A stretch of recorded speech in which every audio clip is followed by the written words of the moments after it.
Okay, so boom, y'all get into this video. This is a mango sweet and sour salmon with garlic butter fried rice. Get into the video. Alright, so I have 4 portions of salmon. I'm going to use Chef V Cake's Cajun seasoning. And I'm going to go ahead and season, just coat it. Then I'm also going to do a drizzle of olive oil, and I'm going to make sure that I get like this seasoned really, really well. So I'm going to add some Old Bay to it too, because that's still my bay. That's Old Bay. All right. And I'm just putting some more Chef V Cake's Cajun seasoning on there, because like I said, we want to pack that seasoning down in there because I didn't let it marinate. So I just want to make sure that it's like really coated.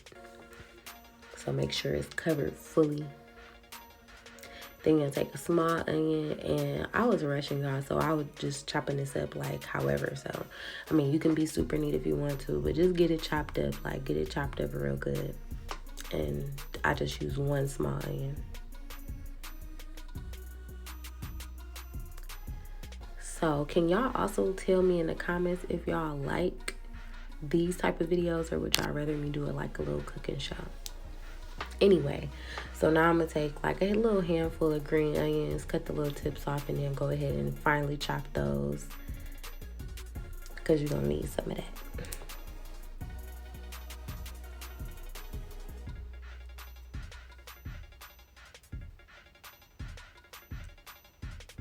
All right, once you have your green onions chopped, I'm just really prepping all my vegetables. I went ahead and just chopped the little bottom of my asparagus about a 1/2 inch.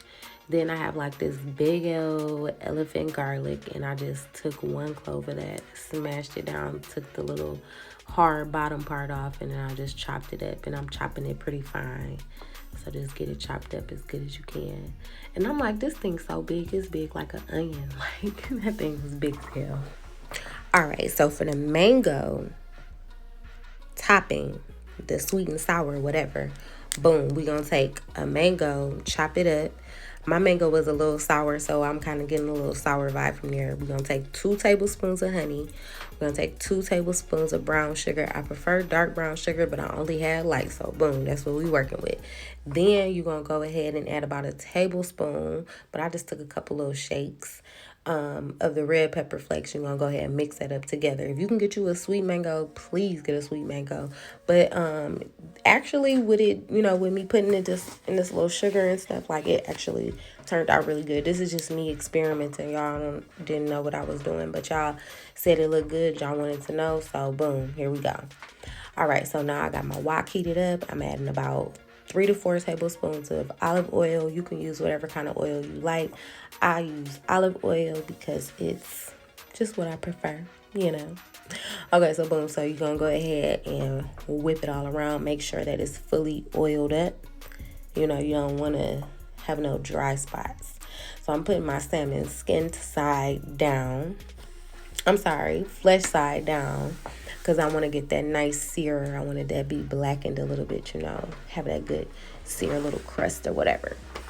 So after about maybe, I would say 3 to 4 minutes, you're going to go ahead and you're going to get ready to flip them things over, and they're going to look like that. Now you're going to get the skin super, super duper extra crispy, right? Okay. So boom, so y'all gonna go ahead and cook that for another like 3 to 4 minutes, or you know, just until the skin is as crispy as you like. I say 3 to 4 minutes because I like my salmon well done, and you know, it's really hard to overcook salmon, but a lot of people can overcook it. Like, you literally have to burn it and make it really dry. But this salmon is fresh, it's still juicy. Look at it, the skin just coming off a little bit now. So I'm making room. We're going to go ahead and take about 1 tablespoon to 2 tablespoons of butter. Throw that in the middle, let it melt down a little bit. Go ahead and add your garlic, that big old piece of garlic we had. We're going to put about half of that in there. Let it saute just a minute. Then we're going to add some of the mango sauce to it. I'm just going to keep adding until we put the whole little thing in there. And remember, this is only 1 mango, but remember, I always give y'all an ingredient guide in the description box. So make sure you take a look at that, because I don't use recipes and I was making this up as I was going along, okay? So now we're going to flip our salmon back over. You see I started taking the skin off some of them because I don't really eat the skin. My boyfriend liked the skin. I don't really, whatever. It's your prerogative. So I take the skin off a little bit, but I want the, the brown sugar and the honey to get all, just soaked into the salmon at the top. And then I flip it over. Look at it. Now that one piece, it started coming apart. But that's okay, because ain't nobody, this for me.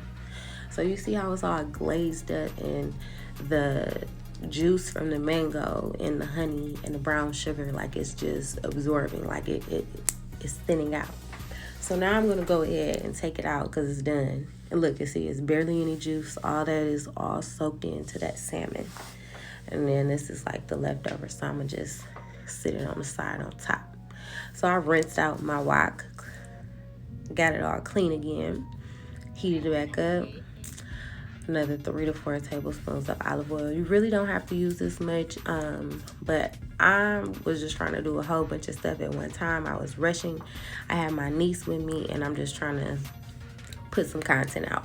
So I used about 3 tablespoons of butter, and I just chopped them up like kind of small, so that's why it looks like it's a lot of butter, but it's really not. It's just chopped up into a lot.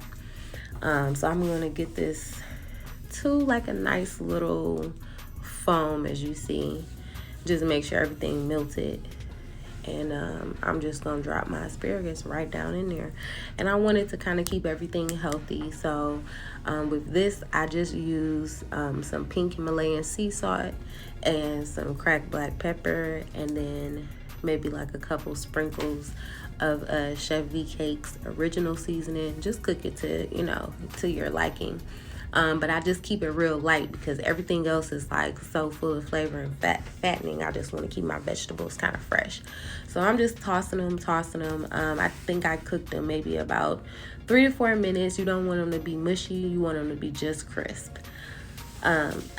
In that same kind of butter oil mixture or whatever, I just went ahead and threw my shrimp in there because, like I said, I was trying to rush and hurry up. So I just threw my shrimp in there, cooked them for about 5 to 6 minutes, until they were pink.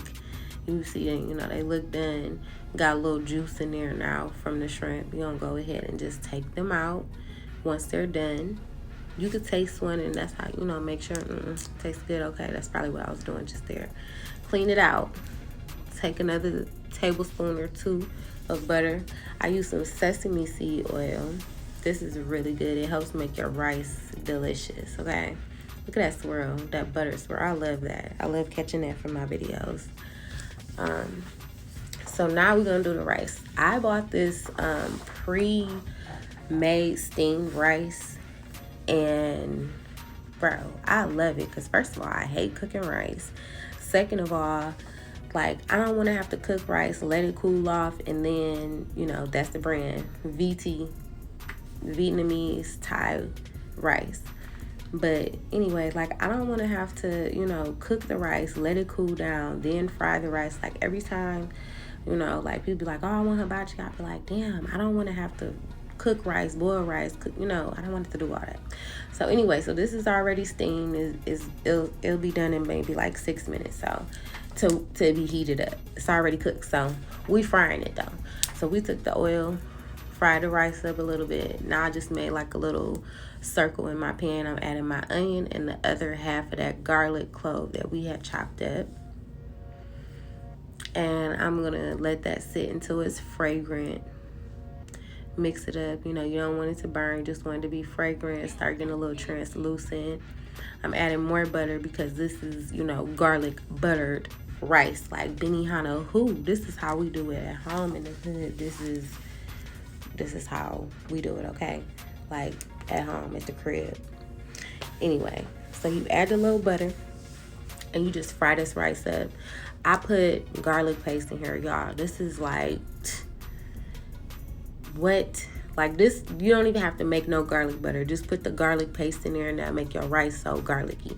Add your soy sauce, until it get brown. However you like your rice, like how you like your rice to look. So You just keep adding to it. I season with Chef V Cake's original seasoning, period, because it's good on everything. And it just has all the seasonings you need, so I really don't have to add anything else. I can just use that and then whatever else. All right, so now more butter, because duh, it's got to be buttery. This is fried rice. This is garlic buttered fried rice, so it's got to have a butter in there, and this is for 2 people. So like normally when you go to like Benihana or any kind of hibachi place, you be like, let me get a garlic butter on the side. Like, no, you don't need no garlic butter on the side with my stuff because it's already garlic buttered. All right, but anyway, let me be back serious. So once you get that kind of brown and everything looks good, make another circle. You see how all the butter drizzling down to the middle? That's cool because we cooking our egg in that. So you're gonna crack about 2 eggs, which is 1 egg per serving. I would do 3, but you know, he don't really eat eggs, so this is fine. Put more garlic paste in there because remember, it's garlic buttered. Fry that egg up, let it cook in the middle. Don't let it mix into your rice when it's like still wet, because then your rice gonna look nasty. So make sure the egg is like pretty fried up. You know, it don't gotta be like super hard, but make sure it gets fried. Because you mix an egg yolk into the rice, then, you know, you got yolk. It's just, it ain't gonna mix well. See how that look? It's all fluffy. Everything's mixed well. And it just keeps breaking up and chopping up. Perfect. That's how you want it. You could add more soy sauce, whatever. So those shrimp that I made, I took those and I chopped them up. You don't have to chop them up, but I decided to chop them up because I wanted to spread them out. And then mix them in. Just combining it. And then you garnish it with a couple green onions. And then you mix that up too. And then you're done. Like, that's literally it. It's done. Finito. Like, that rice is done. Now, of course, you can add other stuff like peppers and all that crap if you want, but I like to keep it simple over here. Okay. So now we're gonna plate it. I love plating. This is my favorite part. So get you a little bowl, little plastic thing, whatever, you know, something like that. Put your rice in there. Stack your meat. Look at that. Oh, wow. And look at the garlic butter all drizzling on the side. That's so greedy, but I just love it. And then now, this is P.F. Chang's mango sweet and sour sauce. This is where the sweet and sour comes from. And it's only a couple tablespoons. Check the ingredient guide. And all you're doing is warming that up and you drizzling over. So basically it's like a garnish, but that looks so good. Oh my gosh. Y'all, thank you so much for watching. Bye.